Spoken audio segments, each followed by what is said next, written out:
Hey everybody. The Marvel Cinematic Universe has dominated the movie industry. Everybody knows these funky little characters. You have Raccoon, you have Tree, you have Rock.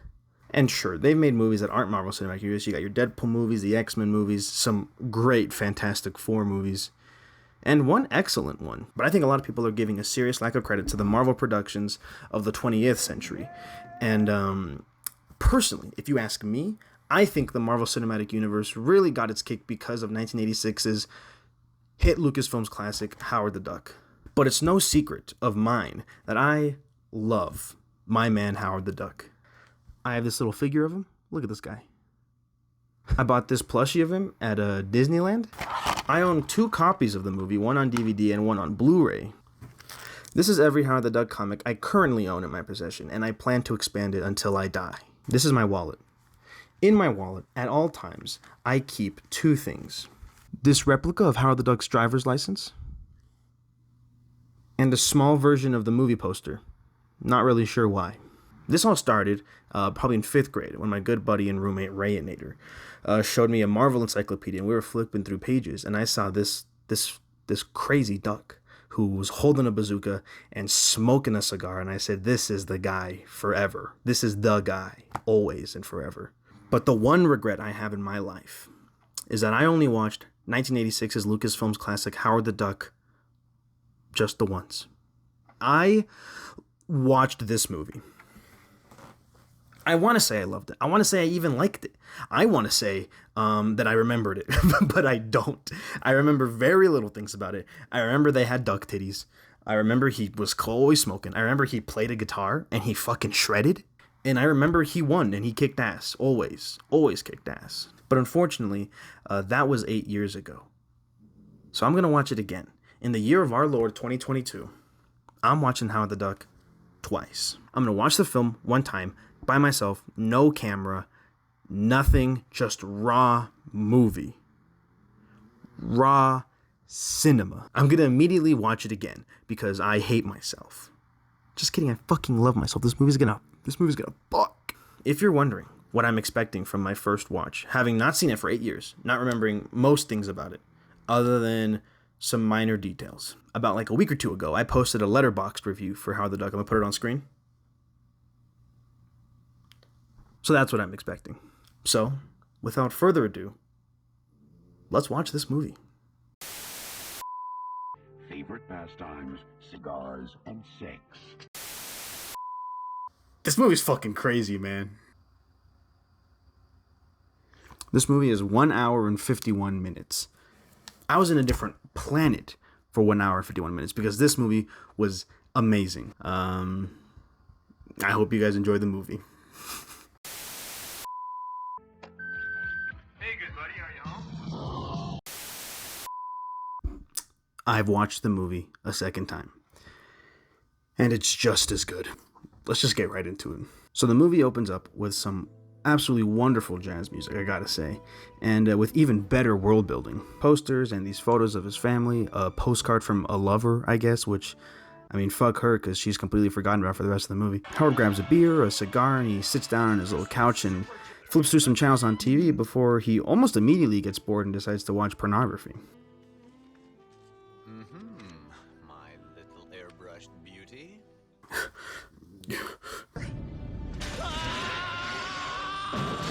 I'm such a lucky girl in love. So anyway, Howard's chair starts vibrating violently and he starts flying through his apartment complex and out of the building and out of his atmosphere, and you see his little egg planet, and he just starts flying through time and space and, you know, inevitably lands on Earth. In the beginning there was Howard the Duck. Alright, so now he gets to Earth and he lands in Cleveland, Ohio. Unfortunate. And he almost immediately starts getting assaulted. So in this compilation of him being absolutely assaulted, we are introduced to Beverly Switzler, a rock star singing with their band Cherry Bomb at a local club. But back to Howard, people just start freaking out and just beating the ever-living shit out of him, and he eventually lands in this trash can. Then we see Beverly leaving her concert where she gets assaulted by 2 guys, and this is as good a time as any to point out, but just look at what they're wearing. This guy has a coat or a vest or whatever covered in baby heads, like baby doll heads. Like what the hell is that? Like, I get it's the 80s and they dress different, I guess, but like people weren't walking around wearing baby doll heads, right? Like just like tapes to them? Were they? Anyway, Howard mentions he's a master of quack fu, which definitely put a smile on my face. No one laughs at a master of quack fu. And then they beat the shit out of him. Bev is about to leave, and then he sees the duck get wet and offers him a place to stay. They get to her apartment, and Howard almost immediately just starts absolutely shitting on the place. Nice place. You pay to live here? It's cheap. The manager of my band found it for me. And they get inside, and they start settling down, and then she starts being racist towards, like, ducks, I guess? Like such a hassle, you know, feeding them, cleaning up their little poo-poos. And... I'll try to be careful. No, I didn't mean that you... Oh. I mean, she, like, mentions that she's never had a pet before, and she mentions, like, she's worried that Howard's just gonna start shitting on the floor, which I guess is kind of fucked up, considering he's clearly an intelligent being who can talk and has thoughts and words and feelings. And he's wearing pants, so, I mean... We get some information. Howard was super smart, went to med school, dropped out of college. He just like me for real. Just started writing songs. Earlier in the opening scene, we saw a poster for Howard and the Heartbreakers, which was like his college band or high school band or something like that.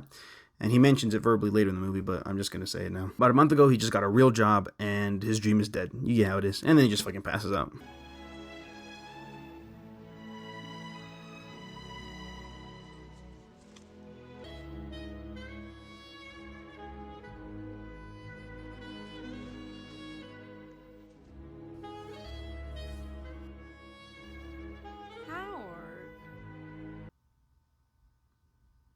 This scene's kind of weird to me, not only because this duck has a condom in his wallet, but also because I feel like we're kind of led to believe that Bev is already starting to have feelings for this duck, which is fucking crazy. Next day, they take Howard to a scientist who turns out really isn't a scientist, I guess.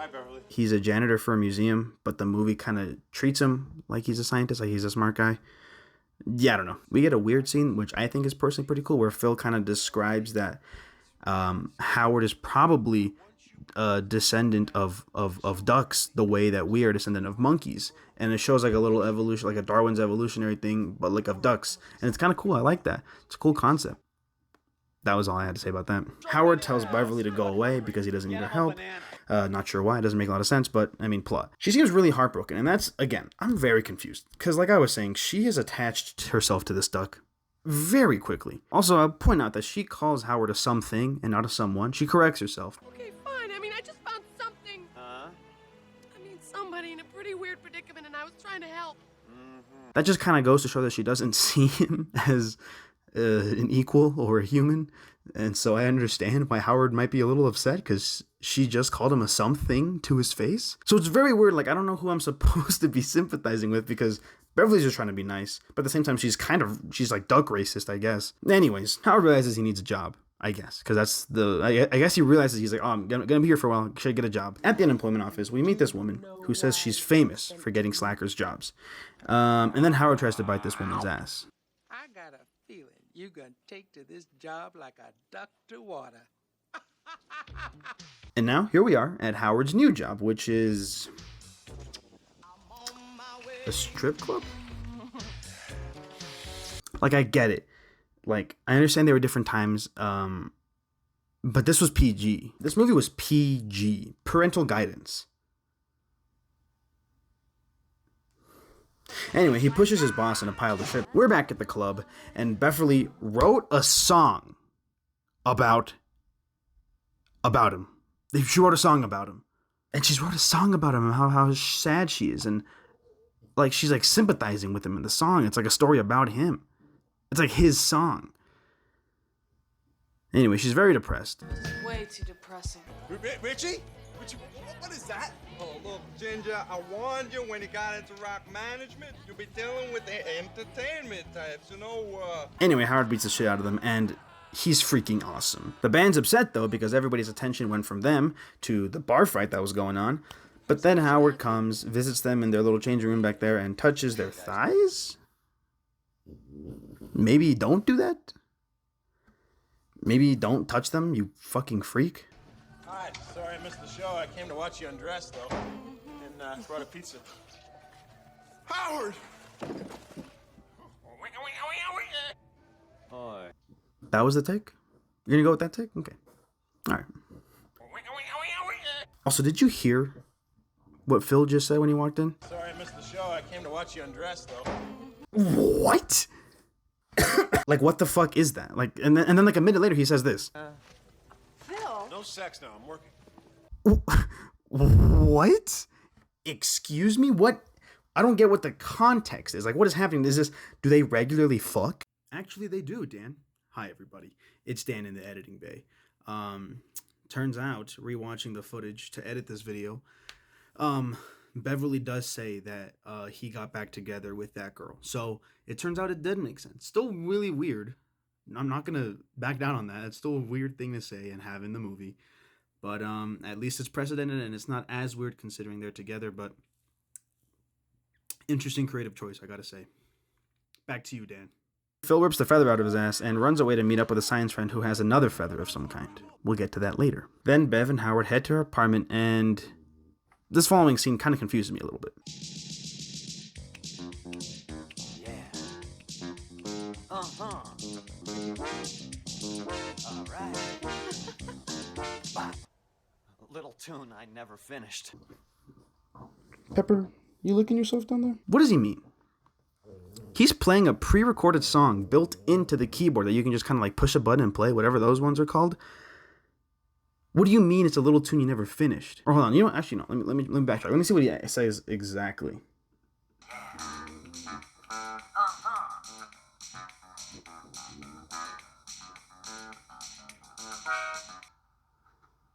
Little tune I never finished. Yeah, he says a little tune I never finished. What does that mean? You're telling me that this keyboard had a pre-recorded song that is identical to the song that he wrote back home on his planet?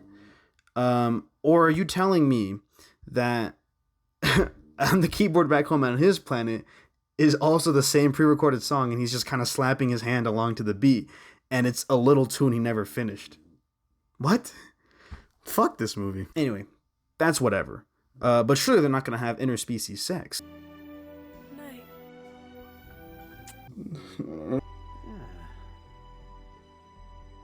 And then all of a sudden, film comes in, just breaks into her apartment, no big deal, breaks in her with some science friends. And I don't remember this bozo's name, This is my friend Carter. but the principal from Ferris Bueller is here, except for some reason, they call him Dr. Jennings in this movie. And this is Dr. Walter Jennings. And Dr. Jennings explained this big funny laser that they made in their lab moved by its own, by some unknown force, and directed itself to Howard's planet, bringing him here. But luckily, if they go to the laser tonight, they might be able to send him back to his home planet. So, good news. my eyes! It exploded again. It was. Aw, man. We brought Howard down the first time, but what if... Oh my God, Larry, what if we brought down something else this time?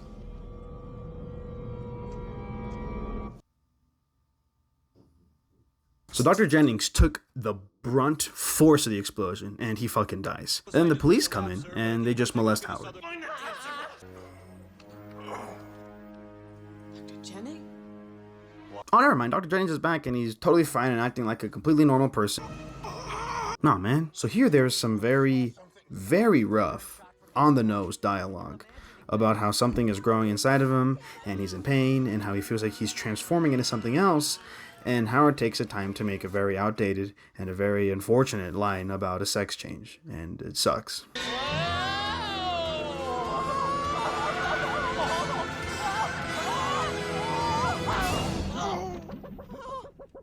Super epic car chase scene later, and they almost crash outside of Joe Mama's, and Jennings says some of the best dialogue in cinematic history. Dad.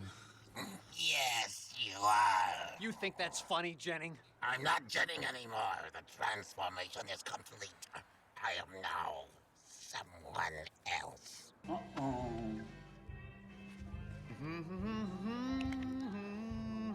Okay, I gotta be honest. This diner scene is probably my favorite scene in the whole movie. It's fantastic. I wish I could post the whole scene, like just like unedited, show you guys the whole like 10 minutes. Because it's just that damn good. I found a video of like most of it, and I'll put the link in the description if you guys want to watch the whole thing. But it starts off like a minute or two after I would have preferred it to start off. Like it's like they're kind of already there, and I kind of want to start it from where they get there to when they leave. But it's still pretty good. I mean, you'll see most of the stuff. It's only missing like 2, maybe 1 minute. But this waiter girl, her name is Crystal. You can see by her name tag. She is the best character in this whole movie. But anyways, this diner scene is too good to just skip over, so I'm gonna show you just my favorite parts of this whole scene. So enjoy. You are about to witness the end of the old world and the birth of the new. Hey! Is he like one of those TV evangelists or something? I'm gonna kill somebody. If you can tune back into reality for a second. What? This will mean the extinction of all existing life forms. You haven't even tasted it yet. Howard.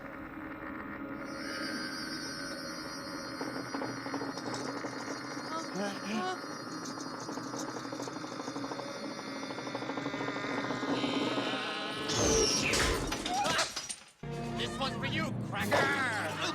An evil unlike any you can imagine is about to engulf the earth. Oh, no, we have fights in here all the time. Can you just sit there? She took my eggs. He's my boyfriend! That's disgusting. You're not making me proud to be a human! He's my favorite duck. You hardly know him. Look, they're laughing at you. And they've got Mr. Code Key. He must hate the chili.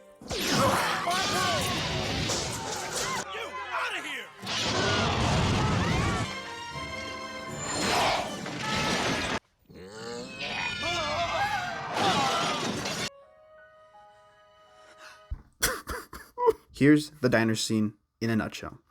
Jennings reveals he is no longer Jennings, and his body has been possessed by an evil being with a real great name. A Dark Overlord of the universe. It's not even the Dark Overlord of the universe, it's just one of them. And that's because its plan is to use that laser. I guess it's just fixed now. Use the laser and bring the other overlords to this Earth to conquer it or whatever. And he's got the code key to activate the laser because, you know, he was once Dr. Jennings. And Howard tries to take it because he wants his laser to get home, and he fails, and Jennings kidnaps Beverly, and they fake Howard's death, and then they drive off and they fake his death again. And we're all up to speed. Hey everybody, it's Dan in the editing bay again. On a different day, because I've been editing this video for over a week.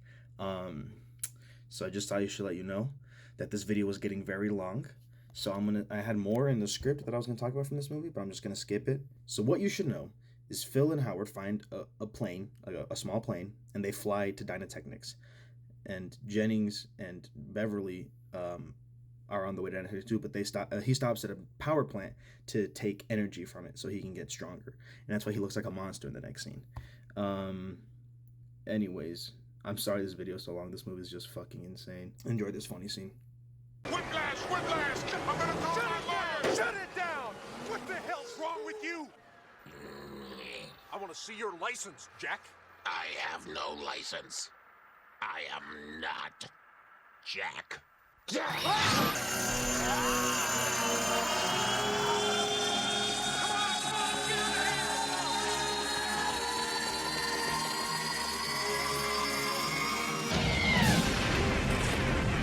Okay, so none of that mattered.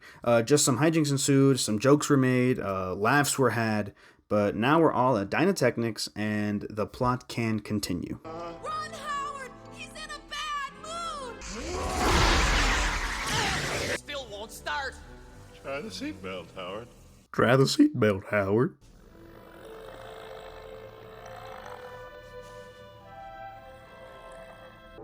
Prepare to eat beak.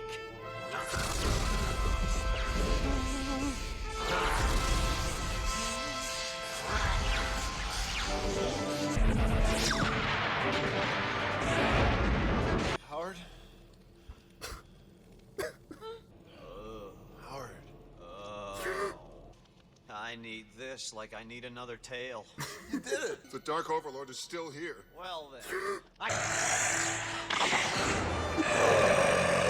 So the Dark Lord has revealed itself in some just magnificent special effects. It activates the laser, and I guess it takes 4 minutes, so we got time. So Howard runs over his foot with a little cart gun thing, And I guess it hurts him real bad because it makes him really sad there in the background, as you can see.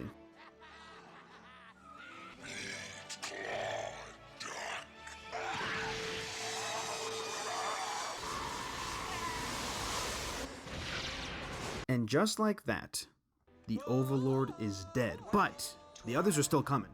So Howard has to destroy the machine. But if he destroys the machine, how's he gonna get home? But being the hero he is, Howard decides that even though the people of Earth are awful to him and don't deserve his help, Goodbye, Duck World. he chooses the right thing and helps him anyway. Because he destroys that laser. But wait. I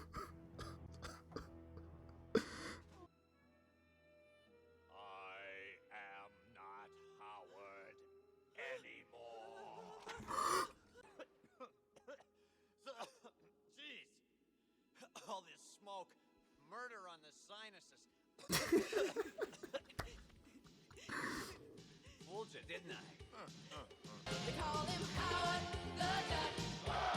No way to conceal it. Did a better.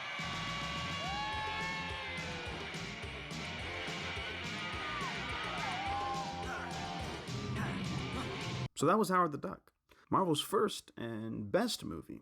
Now it's very confusing because I believe some movies did come out before this, but it's pretty widely accepted, either reluctantly or not, that this is the first live-action Marvel movie. And I'm not sure why, because I think Spider-Man movie came out in like 77. But this is considered the first Marvel movie, which is weird because at least deny it existed if you hate it that much. But that sort of confusion aside, why did they choose Howard the Duck to be the first character adapted into a live-action movie? Even if he wasn't the first, why would he be one of the first? Quite frankly, I have no idea.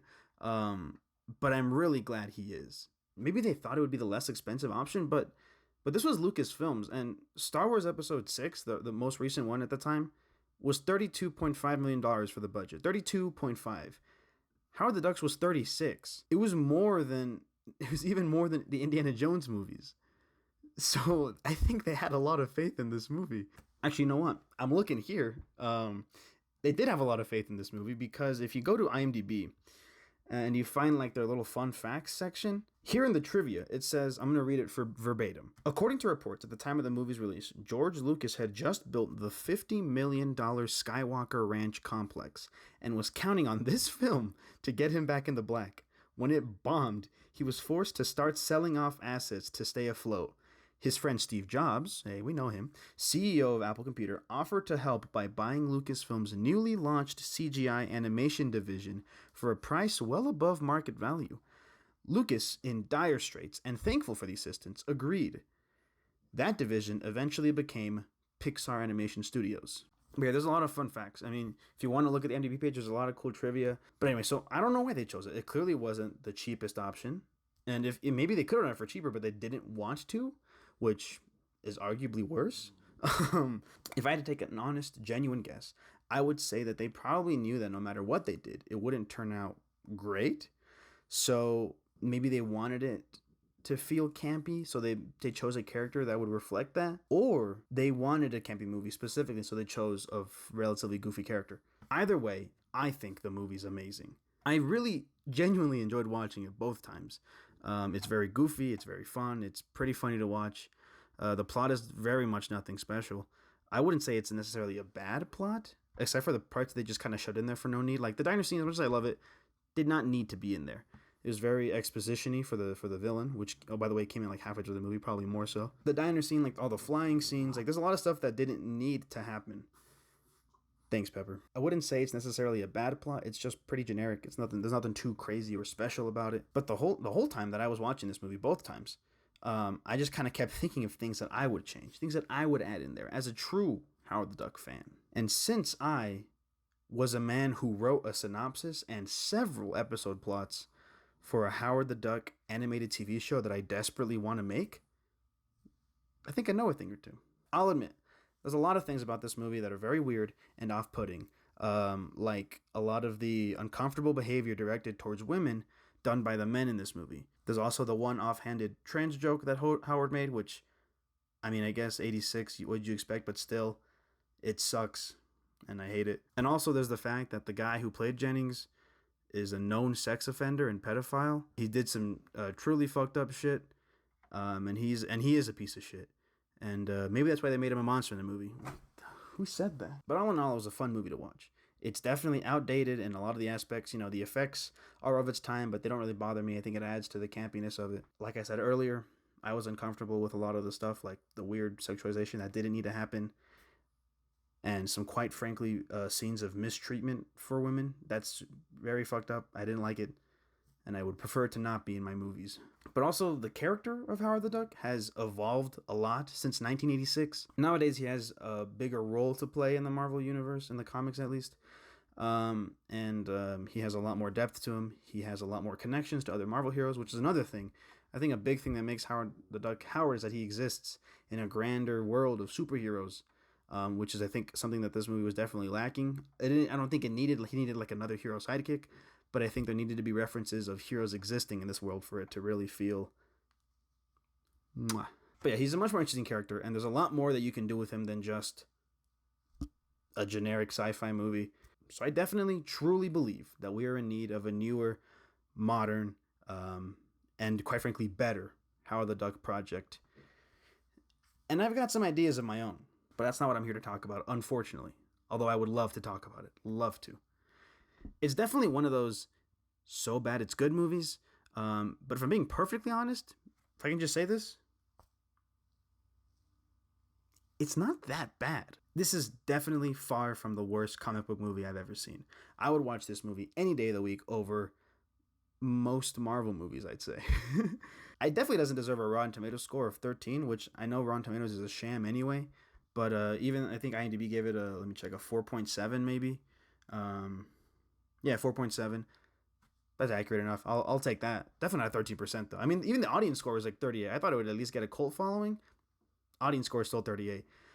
That being said, though, Leah Thompson, who plays Beverly Switzler, has expressed that she doesn't regret making this movie, and she loved making the movie, and that she'd be willing to do, was it a sequel? Or she thinks that she likes the character Howard the Duck, because last year, I believe, was the 35th anniversary.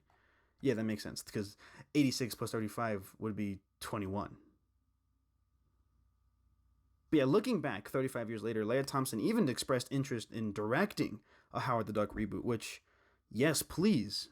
I think there needs to be more female directors in Hollywood, more females involved in the higher levels of making this stuff. And I want a Howard the Duck movie. And I think with all the stuff that happened in this movie that I didn't like regarding the treatment of women, I think it's perfect that a female director be directing this and be in charge of like what happens in the show. Because I think Howard the Duck isn't necessarily a piece of shit to women in the comics, but he is just a dick in general. So there's a very fine line you can cross with that, with being a dick and not necessarily being a fucking sexist asshole. I don't know if she's ever directed anything. I've never seen it. If she has, I've never seen something that she's directed. But I'm all for it, and I think it sounds great.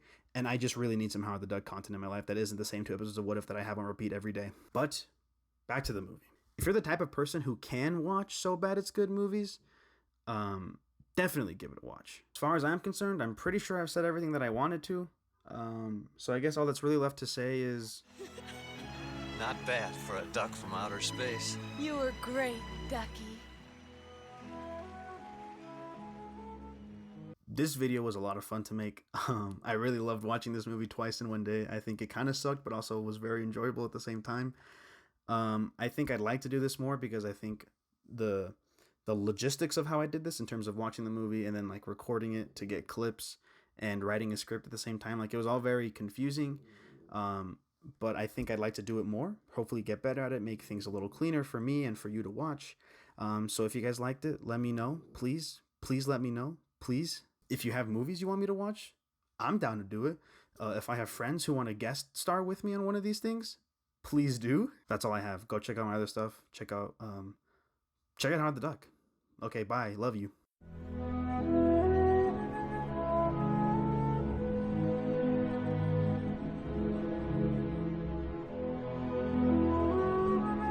She took my